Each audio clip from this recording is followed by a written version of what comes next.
Okay. Hi everyone. Long time no talk. It's been like 9 months. I don't know, a very long time. School just got the best of me. I've been so busy with it, but like a week until we're done class and 2 weeks until I'm done finals and 2 weeks until I'm done my first year of PT school. It's so incredibly weird to say that I'm almost done my first year. It flew by, but I want to make a whole separate video like reflecting on my first year after this, so I don't want to go into detail too much, but today's video I'm gonna do a kind of how I got into PT school kind of thing. I don't know, I feel like my journey is very non-traditional. I don't know, I think a lot of people would like to hear it. But so basically this journey started back in high school. When I was 16, sorry, I keep touching my hair, but when I was 16, I had a knee injury while I was playing soccer and ended up going to physical therapy for, I want to say like 12 weeks. I don't exactly remember, so long ago, but I was doing it and I was like, wow, like I actually really liked this because I like developed such a good relationship with my therapist during that whole time. She was really cool. And I just really liked it a lot. For the longest time I wanted to be a teacher, so I always knew I wanted to like interact with children. And then I went to physical therapy and I was like, oh, I like this one-on-one relationship I'm building with my therapist. And like, I don't know, like I was just putting myself in her shoes. I was like, wow, I could see myself doing this. Like I like knowing I'm the reason someone is, like I'm making a difference in their life, hopefully, and like you can do that with kids. So I just thought about it and I was like, okay, like I think I want to do this because I also like medical too. So when it came time to apply to schools, I didn't really know much. So I was just looking at schools that like, I knew physical therapy was like, you had to do additional schooling, but I don't think in the moment I understood like what it was. So I looked at schools that had like a conjoined program, and so I landed on 3 schools in my area.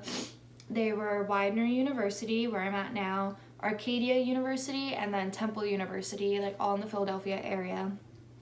And all of them had some sort of 4+3 or 3+3 program.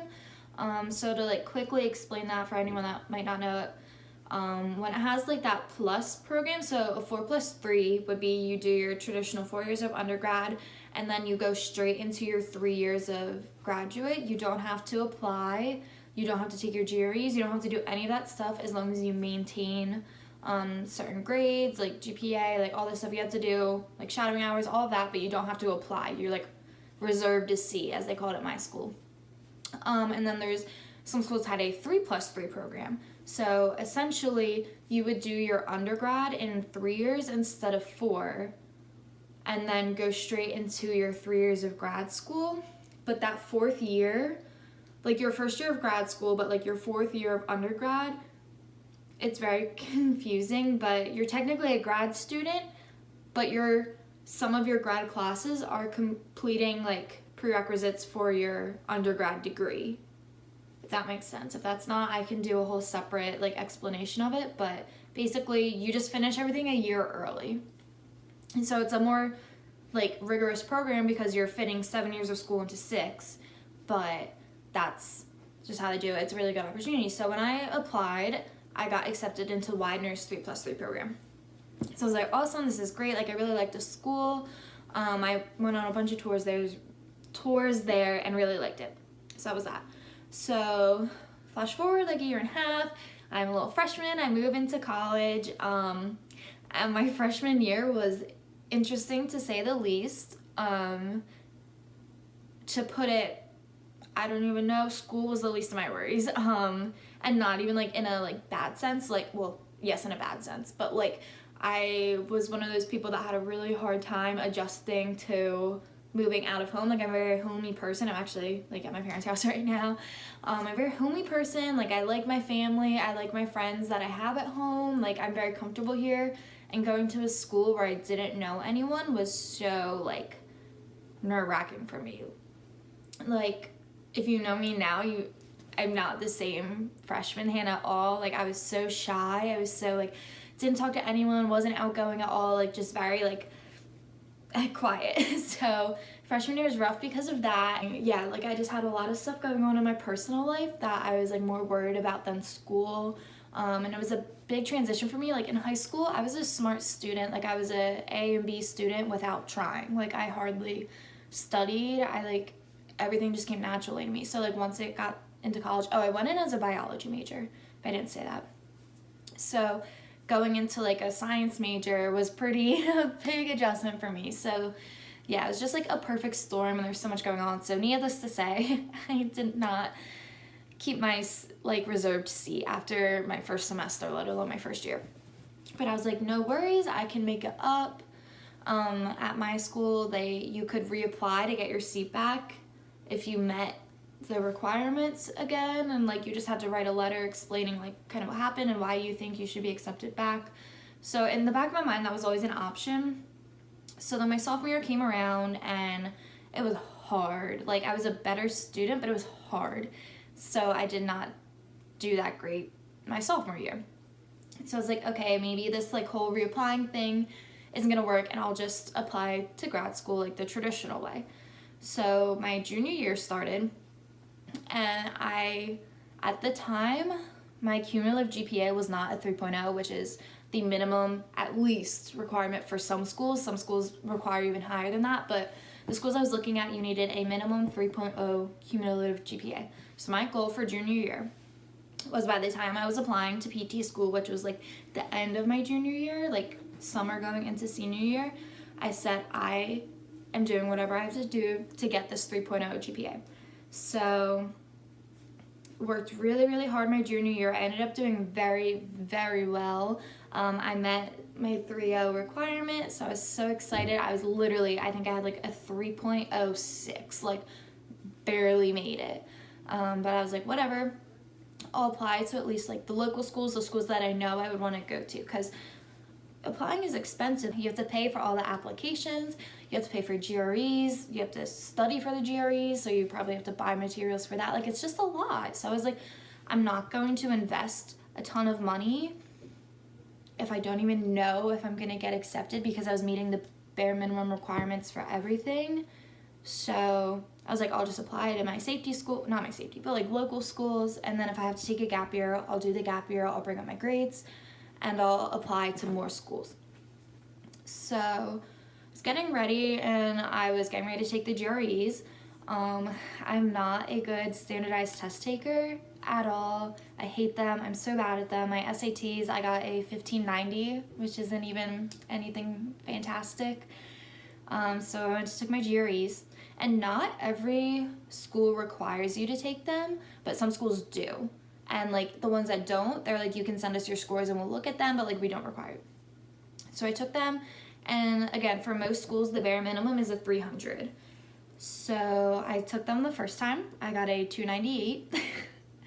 I was like, oh my gosh, I was so close to, again, just meeting the bare minimum.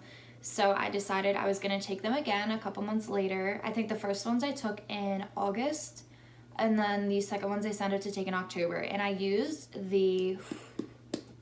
I want to say maybe Kaplan books. I forget, honestly. I can link them down below if anyone is interested in the books that I was using. But I did, like, research on which ones would be that, like, people liked a lot, and I got them. So I was like, okay, I'm going to retake them in October. I literally need a 2-point difference, which is, like, one question. And I was like, I'm going to do it. So took the GREs again in October. I got a 298 again. I was so mad at myself. I ended up not even sending out my scores that time, because I was like, there's no need to show these people that, like, I did literally not make a difference. So thankfully Widener did not require GRE scores. I think the 3 schools that I applied to Temple, Arcadia, and Widener again, and I don't think any of them require GREs. I could be wrong, but so I was kind of sad. So I was like, okay, well, my GP is the bare minimum. My GREs are trash. But the other thing they look at is like shadowing and like extracurriculars, like that kind of stuff. And I was loaded. I shadowed at 2 different outpatient settings, or no, one was inpatient, one was outpatient. One was peds based because like I said, I always want to work with kids. And the other one was like a more, I would say geriatric. It was more, I like hardly remember it because it was so long ago. But I would say more geriatric inpatient. And so that was very diverse. Oh, I had recommendation letters from therapists, teachers, advisors, stuff like that. And then like extracurriculars, I was very involved at my school once I hit like sophomore year. So I was in a sorority. I was on the executive board for that. I was very involved with that. I was an orientation leader at my school. I volunteered a lot with my sorority. Our philanthropy was March of Dimes. So we volunteered a lot at local children's hospitals, stuff like that. Community service. I live right outside of Philadelphia, so community service is a big thing for us. I had leadership positions with not my sorority, but like the College Panhellenic Council, if you know what that is. If not, don't worry. I was the vice president of that council. I was a mentor at my school in a program. Like I just did a bunch of different things, but a lot of leadership. And I think I'm no expert. Like I'm not the person that decides who gets in and out of grad school, but I think all of my extracurriculars and leadership is what gave my application a boost. So when it came time to write my essay, you have to like write one specific essay about, I think it was like, what's the hardest thing you've overcome? And then each school often requires like a couple different essays, but like there's always one that you have to apply for like your general application. So I wrote my essay on how horrible my freshman year was, and I got like personal in it. I just described like I had a death in the family, I had like mental health issues, I had like transitioning to a new environment, like how all of that was just not good for me, and then how it really like ruined my chances of getting into school. So I wrote about how hard I worked to improve my grades to make sure I did get in. I had my GPA, my semester GPA increased every semester, which is not a common trend at all. My fall freshman semester, I had a 2.5, and by my senior spring, I had a 3.9. So every semester, it got a little bit higher, and I wrote like, that shows how hard I worked to get back into it. I was like, I made the mistakes when I was younger, but now like I know how much this means to me, how hard I want to work for this, how much I want this, and this is what I did to do that. And then I wrote how my leadership experiences shaped me into who I am, and all of that stuff like kind of just meshed it all together. And I feel like that essay was one of the main reasons I got into school, because like I said, my grades were the bare minimum, my GREs were the bare minimum, like I met the bare minimum for everything, and I got in. Granted, I only got accepted into one school, and it was Widener, but I'm so happy to be here. I knew they had a great program, and I felt comfortable here, and I knew I would be very happy to continue my education at Widener. So I did, and I'm here. I made it. It's been a wild ride so far. Very interesting, my whole first year online, but like I said, I want to do a whole recap of my first year once I finish in 2 weeks, hopefully. Hopefully I'll have good things to say. But yeah, that's just a little bit of my journey on how I got to where I am now. If you have any questions, feel free to leave a comment or reach out to me. I have my Instagram and email linked in the bar. I'll link it below. But yeah, and I hope this helps someone out. I've had the opportunity to like interview and talk to students that want to go into a PT program, and I feel like everyone's always so nervous, like my grades like aren't the best, blah blah blah, and like I'm here to say you don't need the best grades, you don't need to be that 4.0 student. I'm such a firm believer that you can be the smartest person out there, but if you don't have the people skills and like application and like especially with physical therapy, it's not a like academics based profession. Like obviously you need to know your stuff, you need to know what you're doing, but if you don't know how to interact with your patients and your coworkers and your interdisciplinary teams, like it's not going to be successful. Like physical therapy is so much more than grades. And I'm here to say that if you set yourself to it, you can do it, you can get in. It's not just about grades. So hopefully that relaxes someone's mind out there. I hope this was helpful to someone. If not, I hope you enjoyed listening to my journey, and I can't wait to update you guys soon. But thanks for watching.